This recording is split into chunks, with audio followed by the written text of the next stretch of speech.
We're here with Jody Schwant with the Mooresville Soup Kitchen. She's the executive director, and we're very happy to have her on the show today. Thanks for coming on. Thank you for inviting me. Mooresville Soup Kitchen is such a great resource for the community. For the viewers who might not be that familiar with it, can you just talk a little bit about what it is, what your mission is?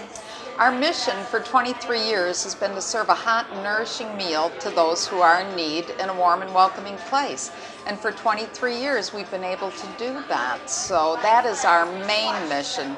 But since we moved into our own location 2 years ago, we've expanded quite a bit in other outreaches that we've been able to do. How do you get the food? Is food donated for? Right, our food comes from grocery stores, Community Food Rescue, and from Second Harvest. We are affiliated with Second Harvest Metrolina, and we couldn't do what we do without any of them being involved. So it's not just soup, because you hear soup kitchen and you think you're serving bowls of soup. No. So it is a full meal that you're providing. Full meal. Is it a lunch that you do? It's a lunch. Okay. We also provide a cold breakfast Tuesday through Friday, and then Mondays we do a hot breakfast. It's called Food for the Body and Soul. Nice. And so Monday mornings we do a hot breakfast from 8 until 8:30, and then there's a Bible study with a message from 8:30 to 9. Oh, that's nice. So, now, how do people get there? Is it just this area, or? we don't ask questions, Lori, of anybody, so we really don't know who we're serving. There's no paperwork involved. The only requirement for eating at the Mooresville Soup Kitchen is you walk through our front door, and that makes us more of a ministry than an agency, which works out great. So as I tell my volunteers, you get 4 hours to love on my family and friends, because we really don't know who they are. It might even be a potential donor. One time we received, some large anonymous donations, and I'm sure it was somebody who came in to check us out. Well, that makes sense that somebody would do that.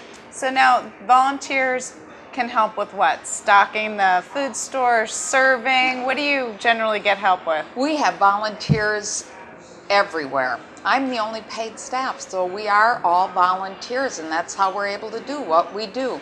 We have volunteers that go to assigned grocery stores and pick up the food. We have volunteers that sort through food.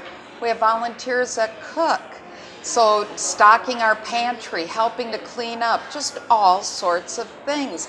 I have one woman who comes in, and it's her ministry to clean the bathrooms. She comes in later on, and that's her thing. She just, it's the least liked job, but that's her thing, and I'm so grateful for Cindy who does that. And Jackie now, too. How young can your volunteers be? Because I know a lot of schools now encourage or require community involvement credits and that sort of thing. And I love it when they get them started younger. As far as working in the kitchen, they have to be 13 and older. But helping out on the floor, they can be younger. And a great way to get a whole family and the younger kids involved is by doing a canned food drive. With all the subdivisions that are in the area, you can get your whole family involved by doing a canned food drive right there in your own neighborhood. Can anybody go and drop off food? So let's say you have... Our thing is, what we tell people is if you eat it, we will eat it.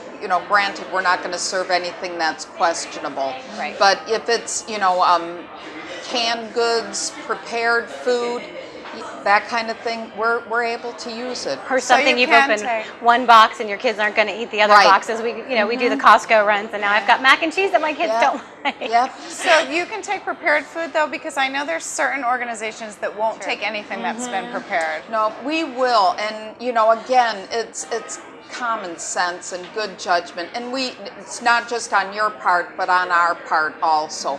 If there's any question, we're not going to serve it. But with some of the larger corporations, especially during Christmas season, we get a lot of food from the parties. This morning I was at a chamber event, and there was some leftover breakfast foods. And so we received that, and we'll be serving it tomorrow morning for those who come in early. So tell the viewers where exactly you're located. So if you're at an event and you've got a big tray left over, which we've had that situation many times, where can you bring it to? We're located at 275 South Broad Street, which is right downtown Mooresville, across from the public library. So before you get into the main downtown area, it's south of the town. That is. We're on the left-hand side. It's a tan building with blue trim. best bet is to call first, 704-660-9010. But usually I'm there until about 5 o'clock, or other volunteers are there. How many meals do you serve a week? Do you know? Oh yeah, we know. Last year we served 38,000 meals. Wow. 38,000. We're averaging, I think last month it was 125 meals a day. So it fluctuates. It really fluctuates. The first of the month, that when the checks come out, our numbers drop a little bit, because people are getting their checks and whatnot. Now with the weather turning around, some people are doing jobs as far as lawn care and different things like that. So it helps out for some of our guys that are working. But, our group is such a diversified group that we serve. We serve the elderly. It's not just, the homeless that come in there to eat. Yeah, well, that's a great community resource, and the area is really lucky to have it, and we encourage people to help out if they can, whether it's through food donations or...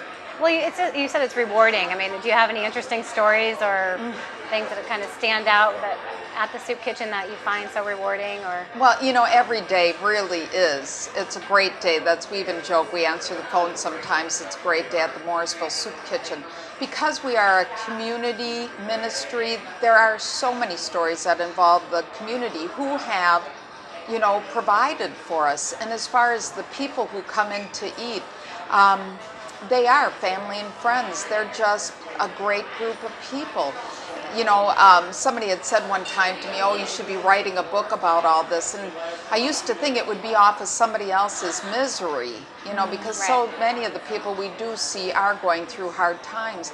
But in turn, they come back and give. I've had volunteers, people that we've served who come back and volunteer for us, which is great, or come in to, share the great news that they got a job or whatever. So there's so much that goes on there, just uplifting, more so than food. Right. Well, let's finish up talking about your events that you have coming up. You mentioned Saturday Night in the Kitchen. Right. So tell us a little bit about that to finish out. Again, I have a volunteer who was a cook team captain, Dan English, and he had been on some mission trips and talked with somebody, and they told about a program they had going in Philadelphia at one of the soup kitchens. And so he asked me and presented it to the board, and we came up with Saturday Night at the Kitchen. And we do that April through December. And it's always the first Saturday, unless it falls with a holiday. We provide a served dinner. And it's done by other churches, that might not be able to serve during the week or on a Saturday. And so they come in and they prepare the meal. They also have a team that'll serve it. They bring in their praise and worship team or live music, and then either their pastor or a layperson who gives an uplifting message, a message of faith, hope, forgiveness, instead of something else that might have been given. And we bring church to our guests who might not be comfortable going there. So it really is a great event for them. And we do that again. It's April through December. Well, we'll make sure to get that on the Lake Norman events calendar too. That would so be people wonderful. can find out more information about it. Yep, that would be great. And then we also, during the months of January, February, and March, we also serve on Saturdays. So, it's 6 days a week during those days, and it's a place for people to come in and get off the streets. So. Great. Well, thanks so much for coming. Well, and talking thank to us you. about it. I've Really enjoyed appreciate it, this. Jody. Thank you very much.